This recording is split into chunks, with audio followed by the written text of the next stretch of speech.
Good day, everyone. So our topic is chemical bonding. I am Dr. Erwin Abrencilio. For our learning outcomes, identify the types of bonds or chemical bonds.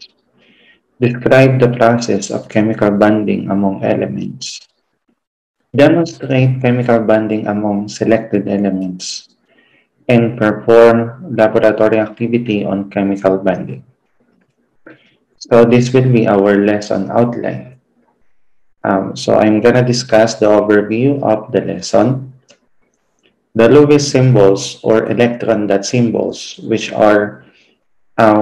is essential for understanding chemical bonding, and of course the types of chemical bonds: ionic, covalent, and metallic bond. So we will focus more into ionic and covalent bond. Metallic bond is also a type of chemical bond, but that is not a main type of chemical bond. So it is more into ionic and covalent bonds. So let us now talk about the overview of the lesson.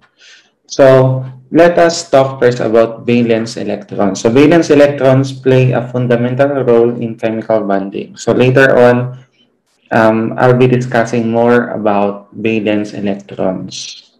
So I am sure that this is not your first time to hear these words. And if this is your first time, I think you have to read more about this topic.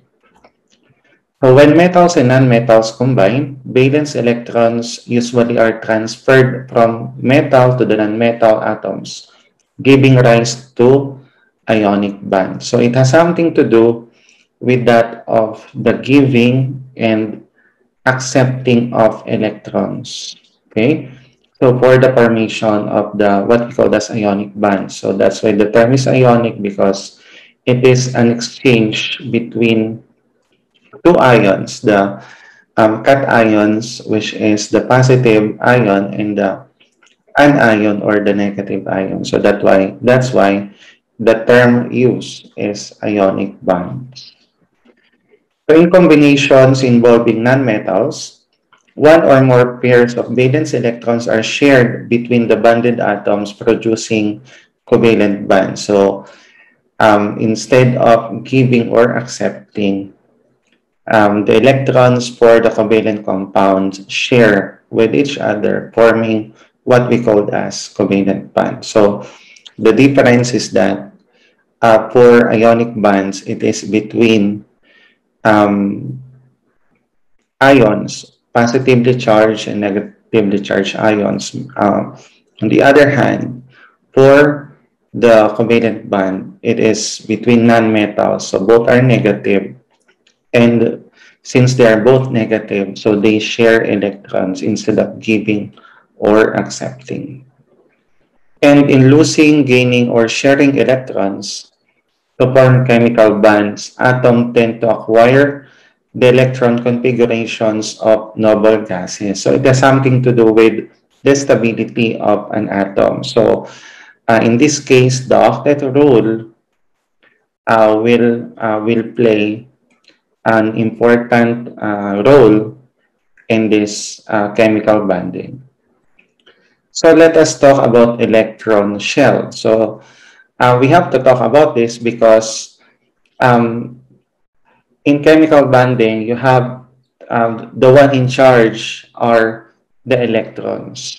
Okay, so the electrons will um, will give uh, or will be given to another atom of element, or will be shared or will be accepted by another element. No, so electrons are found in the electron shell. Okay, so let us recall, so atomic number is equal also to the number of electrons. So atomic number is the number of protons, and protons are equal to the number of electrons. So that is in ground state of of a certain element. So meaning that the atom is not yet charged. So it is not yet an ion. Now, electrons vary in the amount of energy they possess, and they occur at certain energy levels, or known as electron shells. So if you are going to recall the quantum numbers, these electron shells are the principal quantum number, the KLMNOP, or the 1, 2, 3, 4 until 7th energy level. So electron shells determine how an atom behaves when it encounters other atoms. So why? Because it has something to do with the reactivity of an atom. So electrons will determine whether an atom is reactive or highly reactive or not reactive at all, or less reactive at all. It is also the number of electrons that will determine whether the atom of an element will have to accept electrons, share electrons, or give electrons, because the atom of an element tend to complete its valence electrons, which are equal to 8. So that means um, the atom of elements will determine whether they need to give up the number of electrons to become complete, or to accept or to share electrons. So let us talk about the octet rule. So atoms tend to gain, lose, or share electrons so as to have 8 electrons. So imagine losing electrons, and yet the atom will become complete, no? So let us look into the example, the illustration on the left side of the slide. So valence electrons are the outermost electrons of an atom. So these are the electrons that are found in the outermost layer in the outermost shell or energy level. Now, and in the octet rule, an atom of element is already complete once it reaches 8 electrons as its valence electron. So let us look into this set of examples. For example, hydrogen that has an atomic number of 1, so that means it has only 1 electron. Carbon that has an atomic number of 6 has 6 electrons. So the first energy level has 2 electrons, then therefore there are 4 valence electrons or outermost electrons. So that means carbon needs 4 to become 8, or just give up the, the outermost electron and retain 2, because 2 as the first energy level is already complete. So that is one of the exemptions in the octet rule. No? So hydrogen is not yet complete, but helium on the right side of hydrogen in the periodic table is already complete. So helium is the only element with uh, 2 valence electrons, no, but complete already. So that's why it is found among the noble gases family. Now, in the case of nitrogen that has an atomic number of 7, wherein it has 5 valence electrons. So the first layer has 2, and the second energy level has 7. Has 5, sorry. So that means it needs 3 to become 8, or give up the 5 to become 2, which is also stable.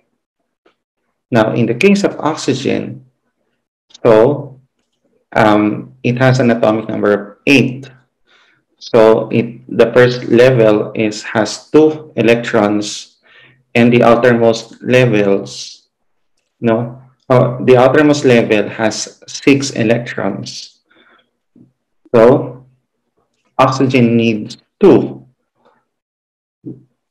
another electrons, or just give up the 6 and retain it as 2. Now, you might ask, how can the element decide? First, technically, no, or chemically, the atom of an element will do the process in the shortest amount or in the smallest amount of energy. That means whatever process that will require only a few energy. So either which one is better, no? Is it to wait for, let's say in the case of oxygen, to wait for the 2 or to give up the 6? So which one will require more energy or lesser energy? So in that case, since the atom of oxygen is only waiting for 2 electrons to become complete, so it will rather wait for the 2 to become complete than to give up the 6. Okay, well, technically it's like that, no?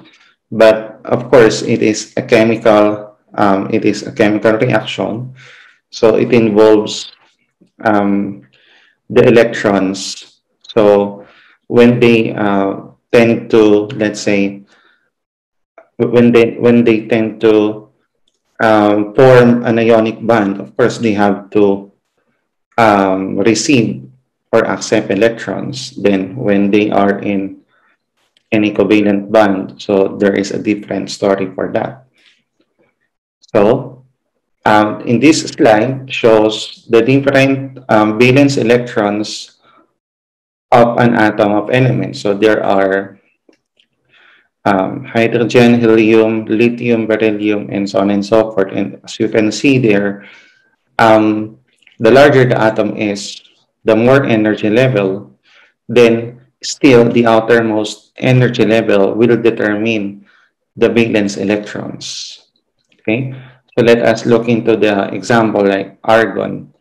Argon is a noble gas, so it has 8 valence electrons compared to chlorine that has an atomic number of 17, wherein its outermost electron or valence electrons are equal to 7, which is not yet complete, so it needs 1.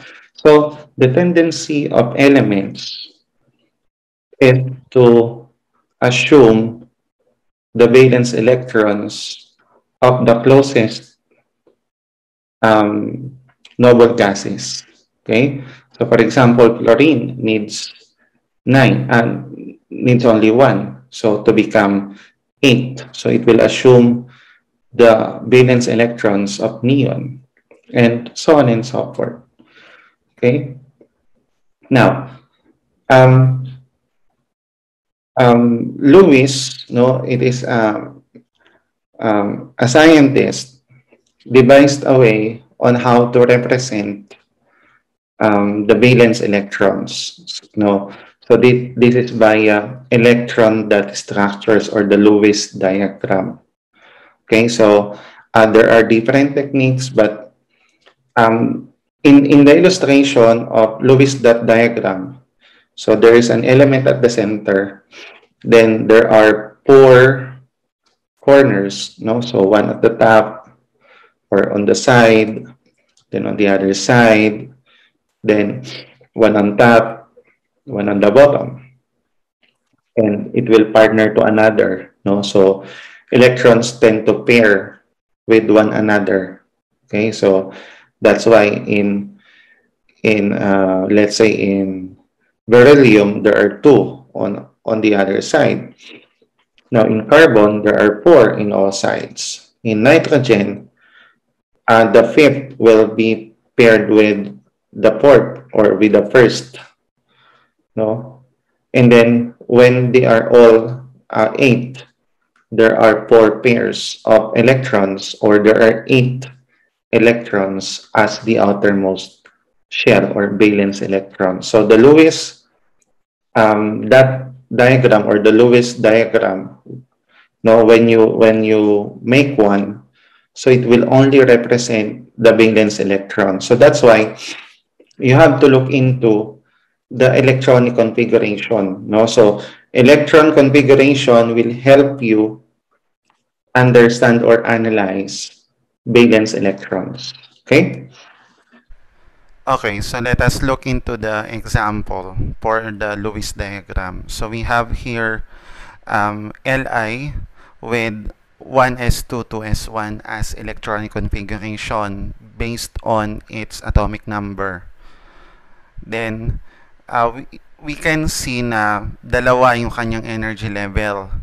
So, as I've said a while ago, na ang Lewis dot or Lewis diagram, nakabase yan doon sa kanyang outermost electron.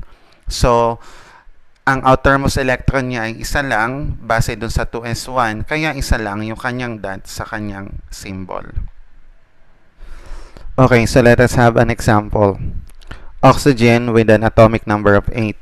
So, ang step natin ulit is to write the electronic configuration for us to look into the outermost electrons. In that case, you have 2s2 and 2p4 as the outermost electrons. Basically, magdodrawing ka ulit para mas makita mo kung alin ba talaga yung outermost electrons. Fill up mo lang ulit yung mga numbers of electrons. In that case, in the first energy level, may dalawa. Then, sa outermost level, base dun sa 2s2 and 2p4, meron tayong 6. Then, sulat mo ulit yung symbol noong ating element, which is oxygen. Then, kung ilan yung outermost electrons, yun yung ilalagay mo doon sa kanyang Lewis diagram. So, 6 din yung nakasulat. Let us take another example. In this case, we'll take Cl with an atomic number of 17. Ganon ulit ang ating sistema.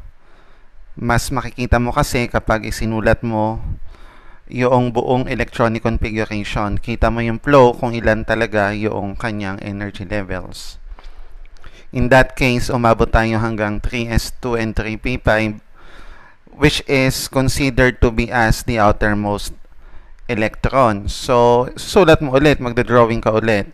Fill in mo ulit yung mga electrons for each energy level para makita mo na talagang doon sa third energy level ang pinaka-last at kung ilan yung laman niya. Yan, ilagay mo lang. So, sa first energy level, you have 2. Second is 8. And then, sa third, which is the outermost, you can have there 7 based on the 3s2 and 3p5. Kahit naman saan mo yan ilagay dyan, basta yung bilang nandun. Then, sulat mo ulit yung ating chemical symbol, yung Cl. Then, i-drawing mo ulit yung Lewis structure or diagram paikot. So, 7 yan. So, maglagay naman tayo ng sample for octet rule. In this case, we'll be using Ca with an atomic number of 20. First step ulit, isusulat ang electronic configuration para makita mo yung flow ng energy level. In that case, you'll have 4s2 as the outermost electrons. Ibig sabihin, hanggang 4 energy level. So, kahit hindi ka na mag-drawing dyan, kita mo na, first energy level, second energy level, third energy level, and fourth energy level. So, sa octet rule, valence electrons, nandun siya sa 4s. So, ang kanyang valence is 2. So, ibig sabihin, para siya maging 8, base dun sa ating octet rule, kailangan pa niya ng 6. So, siya ay unstable pa. So, let's take again another example. In this case, we'll be using Ar with an atomic number of 18. First step again is to write the electronic configuration. We'll have 1s2, 2s2, 2p6, then 3s2, and then 3p6 with a total number of 18.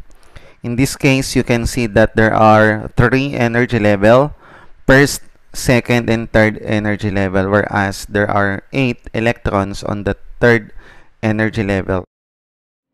So, for your First activity, determine the valence electrons or electron of the following elements using electron configuration. So you have to write first the electron configuration and then illustrate each using Lewis diagram. So I have here 10 items, right? So you can pause this video so that you can be able to go back to the first explanation in this video.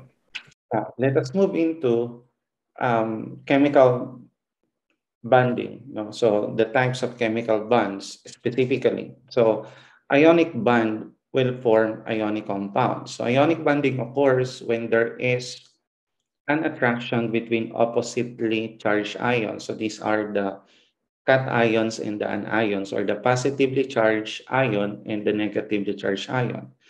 So electrons are transferred to form oppositely charged ions. So for example, you have their sodium that is positive. The valence electron of sodium will be transferred to a nonmetal. Okay, so later on, you'll be able to see specific examples on how to do it. So ionic compounds result when an atom that loses electrons relatively easily, which is a metal, reacts with an atom that has a high affinity for electrons or a nonmetal. So I think better to review your properties of the periodic table, like electronegativity, electron affinity, metallic property, atomic size, um, and so on. So, for example, sodium chloride, which is an ionic compound. So sodium, which is metal, and chlorine, which is non-metal. So they are both ions of opposite charge. Okay, so since nalaman na natin kung paano yung tamang pagsusulat ng Lewis diagram, mas madali na sa atin na gawin yung chemical bonding. So, simula tayo sa ionic. We have example here, sodium 11, 1s2, 2s2, 2p6, and 3s1. Then, pwede mo nang isulat yung Lewis diagram ni sodium base doon sa kanyang valence electron. So, Na din, may isa kang dot doon sa side. So, that will be our metal. Then, our non-metal, since this is ionic bonding, metal and non-metal, will take Cl with an atomic number of 17. So, ganun ulit, you have to write the electronic configuration for you to be able to see the valence electrons that you will be using in your Lewis diagram. So, in this case, we'll have 1s2, 2s2, 2p6, 3s2, and then, can you guess the last one? Yes, it is 3p5.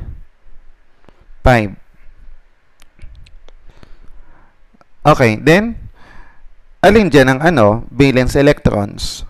So, first, second, and third energy level. So, we have 3s2 and then 3p5. So, sulat mo lang ulit yung Cl natin. 7 yung kanyang valence electrons na gagamitin natin mamaya for chemical bonding. So, ayan, 7. So, since nakuha na natin kanina yung metal that has 1 Lewis dot and then Cl with 7 Lewis dot, then the metal there is sodium and then the non-metal is chlorine. So, anong gagawin? So, syempre, gaya nung napaliwanag kanina, metal will give up its electron to the non-metal for both stability of the atom. So, si Cl naging 8 na. Si sodium naging 8 din yan dahil nabawasan siya ng isa. So, in that case, we'll have a formula of NaCl or sodium chloride. So, pag-uusapan natin yun sa mga susunod, yung how to write chemical formula and chemical name. Let's have another example. In this case, we'll have potassium with an atomic number of 19 and then oxygen with an atomic number of 8.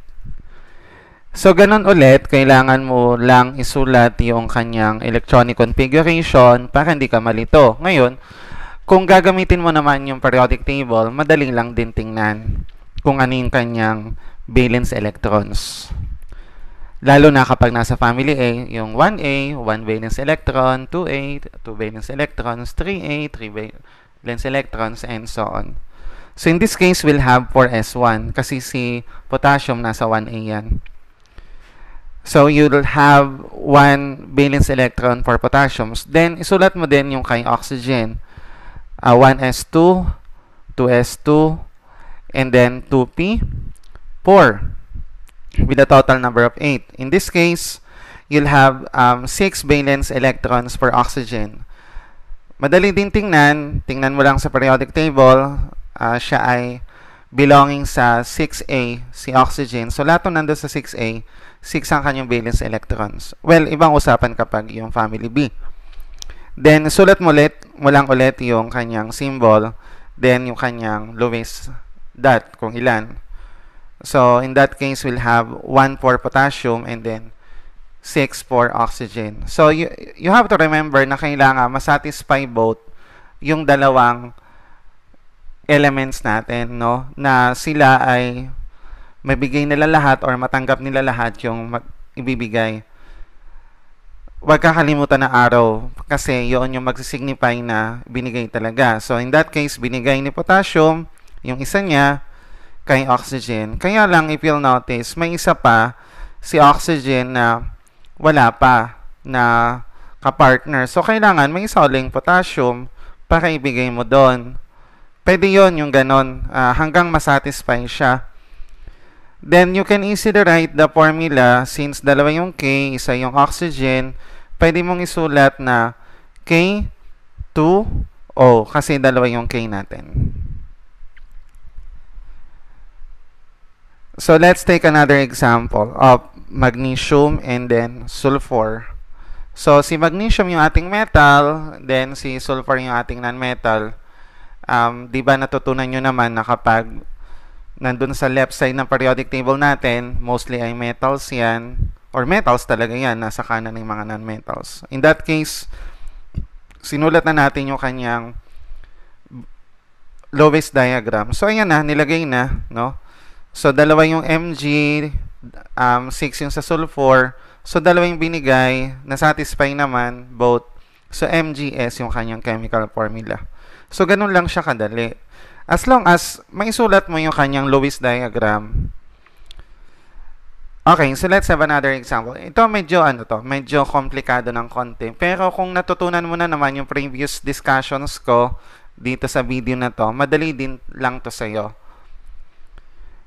In this case, we'll have aluminum with an atomic number of 13 and oxygen with an atomic number of 8. Again, basic pa din, you have to write the electronic configuration. Now, kung ikaw naman ay expert na, kahit hindi mo na ito isulat, provided na makuha mo agad yung kanyang valence electrons. Yun lang naman kasi mahalaga dito sa chemical bonding.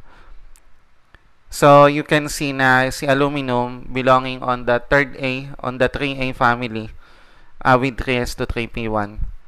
Then, si oxygen, as I've said, belonging to 6A. So, hindi mo na kailangan siyang isulat talaga. Nilagay lang natin for step by step para lalo sa mga nalilito. So, the lowest diagram of aluminum has a 3 lowest dot. So, yun yung kanyang kailangan masatisfy both. Ibig sabihin, kailangan mabigay lahat ni aluminum yung kanyang valence electrons at kailangan masatisfy si oxygen na maging 8 siya. So, hindi pwedeng lumampas into 9 or into 10. So, in that case, nabigyan natin siya ng dalawa. Nabigyan siya ni aluminum. May isa pang excess si aluminum. So, katulad ulit ng kaninang sample, so, pwede kang gumawa ng another oxygen, pero ganun pa din yung kanyang valence. Hindi mo siya babaguhin kasi nga, yun talaga yung valence niya. So, ang ibibigay ni aluminum na existing natin ay isa. Eh, syempre pa, may isa namang mag-excess kay oxygen. So, ano kailangan mong gawin? So, gawa ka ulit ng isa pa uling metal. Aluminum pa din, since we're talking about aluminum and oxygen. So, tatlo ulit yung kanyang valence, kasi yun yung kanyang totoong valence. Then, ibigay mo doon kay second oxygen. So, satisfy na si second oxygen. Eh, may dalawa pa uling valence si aluminum. So, Ganon ulit, gawa ka ng isa uling oxygen, i-drawing mo ulit yung kanyang lowest dot, yung kanyang valence electrons na 6. Then, I guess, sakto na yan. Ayan, inilagay na natin yung dalawa pang valence electrons ni aluminum. And then, you can easily write the formula. Though, separate discussion natin yan after this video. May isa pa ulit tayong video na pwede nyo panoodin. So, ayan. Al2, and then, ayan. Ilan yung oxygen natin? Tatlo. So, tatlo din yung kanyang subscript. So, that's the one. And then for covalent bond or covalent bonding, so it is a covalent bond is a bond that results from the sharing of electrons between atoms. So they will not give nor they will accept, no?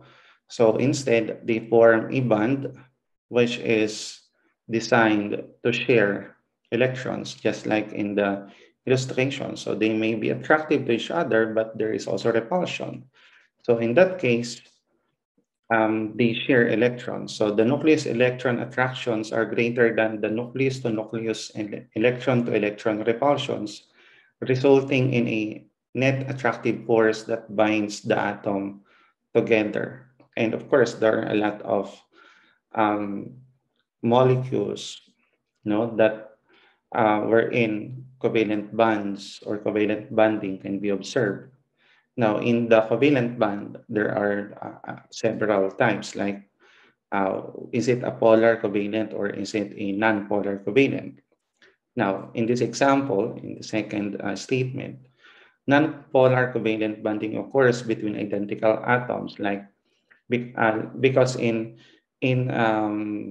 several elements, they are known to be as diatomic. So they are atoms, but they cannot be alone. No, so they do not exist alone. So they are together with another atom of the same element, like H2. No, hydrogen is diatomic. So that means in nature you can find them attached to another hydrogen. So that's why they are known to be diatomic, unlike aluminum or sodium, wherein in nature you can find them as alone, like Na or and so on. No, so that means for H2, it is bonded with another H is bonded with another H. So that is non-polar covalent because they are sharing with between identical atoms. So there are a lot of diatomic elements. Now, there is what we called also as polar covalent bond. So of course, when an atom are not different enough to transfer electrons, so though they are um, they there is a tendency, but it is not yet enough. No, so there are electrons, but they cannot transfer it. But at the same time are not identical and cannot share electrons equally or covalent. Instead, there is an unequal sharing of electrons. So that means one can share two and the other one can also share one. So for example, HF, which is hydrofluoric acid or hydrogen fluoride, which has an unequal charge distribution of a partial charge.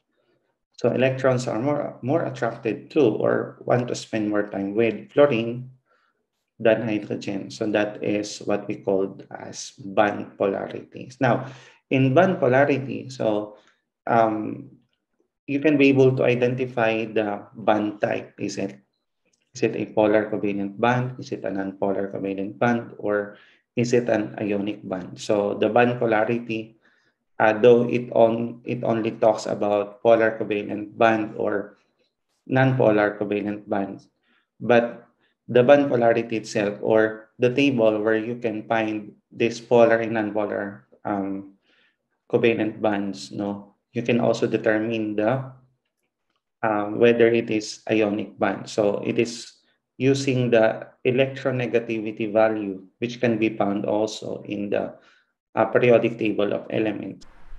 So in this example, we have two atoms of hydrogen. So both have one valence electron based on 1s1. So ayan, sila na mismo yung nag-share to each other. So that's why the formula is H2. Then we'll have another example. We have Cl. So in the previous discussion, nakita nyo na ang valence electrons talaga ng Cl is 7. So in this case, makikita mo na yung octet rule can be observed. Kasi para ma-satisfy both, kailangan instead na mag-give and take sila, just like in ionic bonding, this time they are sharing electrons to comply with the octet rule. So in this example, Cl with valence electrons of 7 has to share one electron to each other so that there will be 8 electrons on both Cl. So in this case, we'll have Cl2 as the chemical formula. So in this case naman, we'll have oxygen. So 6 yung kanyang valence electrons with another oxygen. So 6 din yon. So ano pwedeng mangyari doon? So kailangan yung dalawa mag-share para pag binilang mo siya 1, 2, 3, 4, 5, 6, 7, 8 in both example or in both oxygen. So the chemical formula is O2. So there are also cases that the valence electrons are equal to 5. So in this example, we'll have nitrogen. So 1s2, 2s2, 2p, 3 with a total number of 7. So the valence is 5 from 2s2 to p3. In this case, instead na they'll have double bond just like in oxygen, para masatisfy yung octet rule natin, they will do triple bonds. So from hydrogen with single bond, oxygen double bonds, then nitrogen triple bonds. All of these are examples of covalent Now, the formula is bonding. N2. Iba pa ding usapan pag magkaiba naman sila ng atom of elements. In this case, we'll have carbon and hydrogen. So ilang hydrogen ang kailangan to satisfy carbon or ilang carbon ang kailangan to satisfy oxygen. So the chemical formula inilagay na natin is CH4. So simply because carbon has 4 valence electrons that has to be satisfied with 4 hydrogen atoms. So again, as I've said, hindi sila magbibigayan kaya walang arrow na nakalagay kapag covalent bond. Nakalagay lang ay line. That is the symbol na nagsishare lang sila ng valence electrons to satisfy pa din yung octet rule natin. So before we proceed to that, in bond polarity and bond types, so I want you to do this activity 3B, wherein you are asked to show the chemical bonding of the following sets of compounds. One is potassium and sulfur, magnesium and bromine, aluminum and iodine, chlorine and chlorine, and iodine with another iodine. Okay, you can pause this video so that you can be able to make this activity as a recall or as a review, or it is a self-check whether you have learned something from the video or not. And again, you can use other references to support this video. Now, when it comes with bond polarity, as I've said, bond polarity, you can be able to compute through electronegativity difference, whether it is polar, nonpolar, or ionic bond. So the unequal sharing of electrons within a bond leads to the formation of an electric dipole or a separation of positive and negative electric charge. Now, in a certain molecule, it is possible you have there the positively charged and the negatively charged end. And to determine the electron sharing between two atoms, a table of electronegativities can determine which atom will attract more electron density. So that's why um, it is no, it is either is it non-polar covalent, polar covalent, or ionic. So bands can fall between one of the two extremes, from completely non-polar to non-polar. Okay, so if it is less than 0.4, it is non-polar. If it is 0.4 to 1.7, it is polar. And if it is ionic, it is greater than 1.7. Now, that is regardless of the number of atoms of an element. So for example, let's say you'll be doing um, nitrogen dioxide. So you will no longer multiply the value of electronegativity of oxygen into 2, but rather just only get the electronegativity of oxygen. So whichever is higher, no, I have to write it first, then the lower one. Okay, so there's no answer like negative, no. Um, so you have to look into, is it less than 0.4, 0.4 plus to 1.7, and greater than 1.7. Let's have this example in getting the electronegativity difference for us to be able to identify whether the sample is ionic, polar covalent, or non-polar covalent. In this example, we have HCl.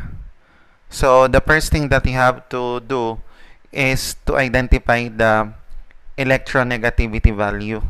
So in this case, we have H with an electronegativity value of, or En, is equal to 2.1. Then the next step is to get the electronegativity, or En, of Cl, which is equivalent to 3.2. Okay? Then, ano yung gagawin mo? So, the formula actually is difference in electronegativity is equal to the one with the bigger value minus with the one with the lowest value. Kasi wala namang sagot dyan na negative base do sa table natin. So, we have 3.2 minus 2.1, then you'll have 1.1. So, kung titingnan mo yung table natin, 1.1 is polar covalent. Okay? So, in this case, we'll take H2O, or water. So, is water ionic, polar covalent, or non-polar covalent? So, we will be following the same formula. So, in this case, we'll have 2.1 ulit, yung kanyang electronegativity. And then, for oxygen, it is 3.4. So, regardless na yan, kung may subscript or wala, no, hindi mo na siya i-multiply doon na 2.1 times 2, hindi na ganun. So, 3.4 minus 2.1, as is yon, then equals to 1.3. So, in that case, it is still polar covalent base dun sa table natin na ipinakita a while ago.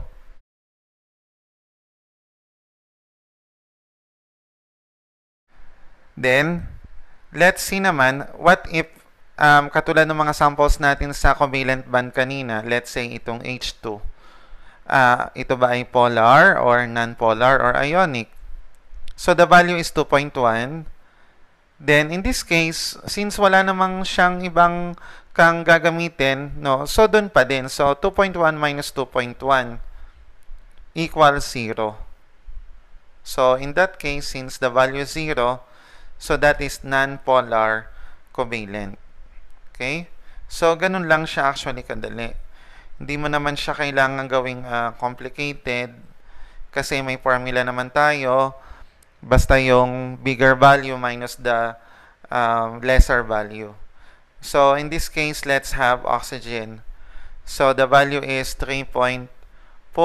So, since dalawa sila dyan, so minus ulit dun sa same value of 3.4, then equals 0. So, katulad nung una nating sample sa H2, it is non-polar covalent.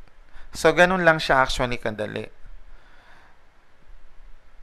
Tingnan natin yung kasunod na example. In this case, the sample is lithium and fluorine, or Li and F. So, the value for Li is, let's see, the value, that is 1.0, while in fluorine it is 4.0. So, ganun ulit, same formula. Delta En, or change in En, is equal to 4.0 minus 1.0. Then you'll have 3.0. So, in that value, we can say that it is ionic. So, ganun lang siya kadali. So, thank you for listening, guys. So, I hope na may natutunan kayo. Do not forget to subscribe. So for the last activity, determine the bond type of the following sets of compounds using their electronegativity and use the table for polarity. Show your solution. So you have here carbon dioxide, so that the chemical formula is CO2, methane, CH4, hydrochloric acid, HCl, carbon tetrachloride, CCl4, and sodium bromide, NaBr.